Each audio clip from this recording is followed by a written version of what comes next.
Grupimi në ferma të organizuara dhe shoqata të bashkëpunimit bujqësor, si dhe rajonizimi i kulturave bujqësore, po shihen gjithnjë dhe më shumë nga fermerët e zonës veriore të vendit si mundësi reale për rritjen e prodhimit të të ardhurave. Në këto kushte, specialistët e Agjencisë Rajonale të Ekstensionit Bujqësor në qarkun e Shkodrës theksojnë se orientimi i fermerëve drejt formave të reja të organizimit dhe përdorimit të teknologjive moderne bujqësore janë të domosdoshme për zhvillimin e qëndrueshëm të sektorit.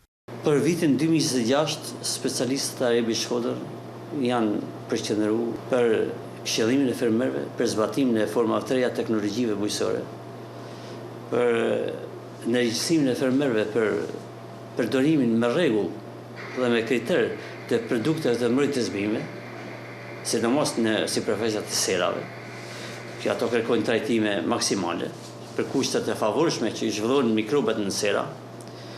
Dhe kjo do të bëjë të mujtë në rritjen e sigurisë ushqimore.